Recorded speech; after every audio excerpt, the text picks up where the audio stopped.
Dimensional class is finally open, so let's talk a little bit about what this game mode is, some tips and tricks in order to make your life easier, because the game doesn't explain all of them, and obviously the most important, why you should always participate in this game mode, even as a free-to-play, even if you're not competing for the top spots on the leaderboards, doesn't matter, you should participate in there. So let's talk a little bit about Dimensional class, and before we start, as usual, hello the internet, welcome back to Waifus. I'm Sefhi, your favorite gambling addict, and to this topic, Dimensional class just opened a few hours ago. Today is a day every gacha decided to update for some reason, so there is updates on every single gacha. We got the airpin banner, and now we're getting Dimensional class. You can either click on the button on the right or go to adventure. Dimensional class, you have a week to participate, there is no rush. This is a game mode which you're basically going to be fighting different bosses. This is a server-wide raid. Pretty simple. You're going to be fighting, if I remember correctly, up to 23, 25 bosses, whatever it is. Obviously, right now, we are not even getting closer to that. I am on stage 9 right now. I almost got it killed on one of my attempts, and that's what I'm retrying. I got top 10 right now. I'll retry on a few days, because I don't think I can push more until I build a couple more characters.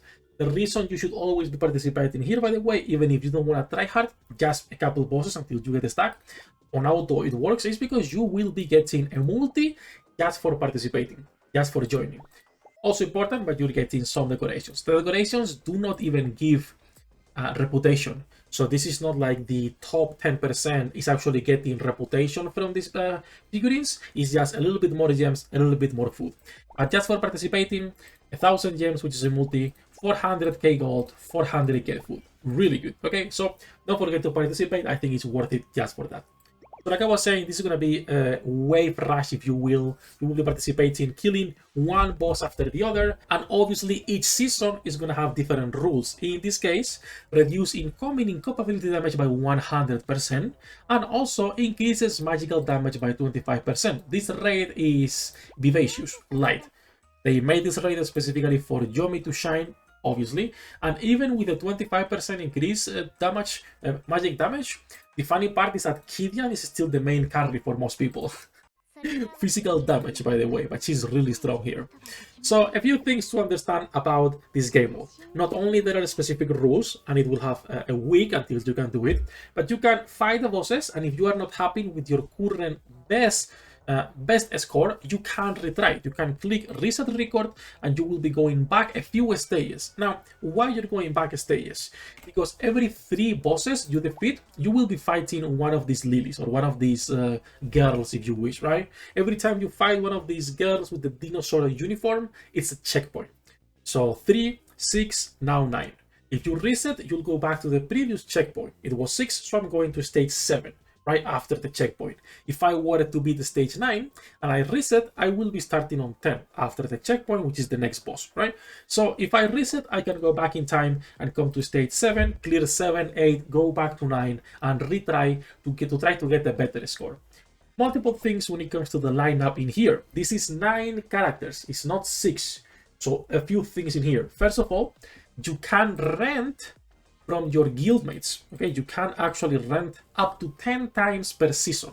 So during this whole week, you can rent 10 times. I've been renting mostly UI to get an extra support, right? So that is super cool that you can already be renting from your friends. The second thing that's important is that even if there is 9 characters, you can only use the ultimate from 6 of them, the senior skill. How do you select this? Senior skill settings, as you can see, use or disable, and you can just click what characters you want to use their skills. Only 6 of them will be able to use their skills. So that's important to properly set up so you can get some good skills that are necessary, right? Maybe you have some characters specifically that you want to use their skills, some that you might not want to use their skills. So you can exit settings and you are good. You can also click on the stage info and check what people have been using to clear it. So Sword was the first to clear, or sorry, the fastest to clear on 35 seconds. Full Dark, and as you can see, he's also using low rarity characters just because of the elemental buff you are getting, right? For the personality buff, because they are really big. Someone else from Void as well, Yuki, is going mostly light and dark, only one light. This is a mix here. Once again, going almost full dark with one blue character. So a lot of different strategies you can always check in here to see what people are using to click. The last thing before we go into the boss fight is that on these stages you can get bigger personality buffs than in normal stages. You can get up to 100 something, I don't remember the specific number. As you can see, if you click on the plus icon, you can get up to 153 HP and damage. That is huge. So personality passives will play a huge role, and that's why people are going to be using lower rarity characters even if they are not fully built, just for those passives. The only bad thing, however, if you go to stage info, is that these bosses will keep increasing on stats. So if you put level 1 characters, you will not have enough combat power to actually be able to do damage to the boss, or to do enough damage, because there is a combat power penalty in place. The lower your combat power versus the boss, the least damage you are gonna be doing. That's all, like most gachas, I will say. That said, let's go into the stage so we can display a couple extra things. In this game, you cannot get rune cards. You can only get the artifacts, the cards, whatever you want to call them. I would recommend turning auto off and actually playing. For the most part, what you want to be doing is only focusing on feeding your main damage dealers. In this case, for me, it has been Kidian, and in this case, has been Yomi as well. I try to put a few more items if I can on my tank or my support, but for the most part, that's what I've been doing. There is a lot of RNG, because I got lucky with that card there. But for the most part, you might be doing 6 bosses and not get a single Yomi card, or a single Erpin card, or a single card that you actually want to be using. A lot of RNG. On some of the bosses, it doesn't matter. When you reach your highest point, obviously, it's going to matter more, because you might not be able to beat the boss just because you didn't get good cards on it.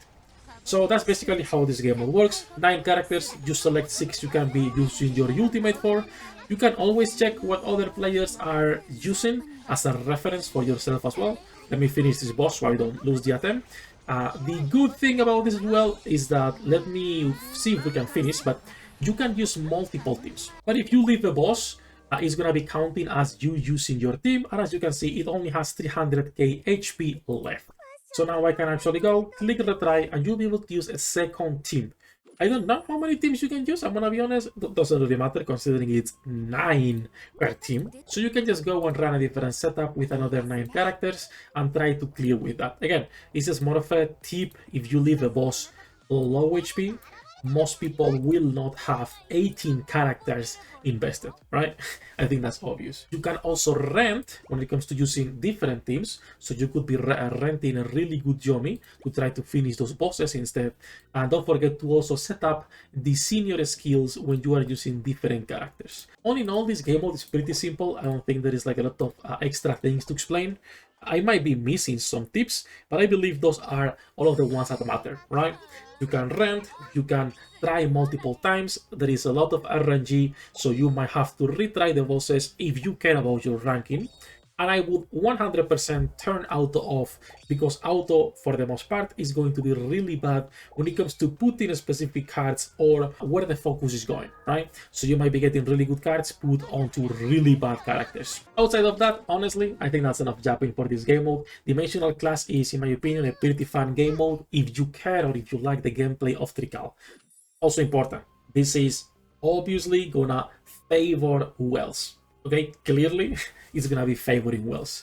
If you use multiple teams and you go to the next boss, you still do not have your previous team unlocked. So this only works if you have like 2 really strong teams. Outside of that, everything else is the same as the rest of Trickcal, Chibi Go, and the normal campaign stages. Any other tips I might have missed, you guys can leave a comment down below, and I will be pinning them or giving them a heart or whatever it is. But that's it for this video. As usual, we are live every single day. Link in the description down below. Good luck with your pool, the internet, and I'll see you in the next one.